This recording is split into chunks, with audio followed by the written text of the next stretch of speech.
નર્મદા જિલ્લા પંચાયતના પ્રમુખ ભીમસિંહ તડવી અને અન્ય ઈસમો પર હુમલો મોડી રાત્રે બનેલ ઘટનાને પગલે તિલકવાડા પોલીસ અને નર્મદા એલસીબી ઘટના સ્થળે પહોંચીને ઘટના સ્થળે તેમણે તપાસ હાથ ધરી હતી.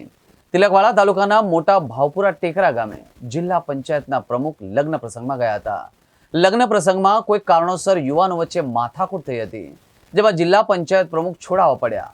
પ્રમુખ વચ્ચે પડ્યા તેની રીસ રાખી તેમના પર હુમલો કરવામાં આવ્યો હતો.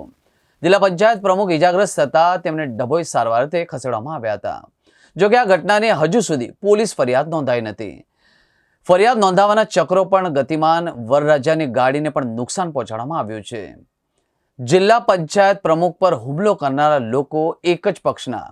જિલ્લા પંચાયત પ્રમુખ ભીમસિંહ તડવી ભાજપ પક્ષના છે અને હુમલો કરનારા પણ એ જ પક્ષના હોવાનું અનુમાન છે.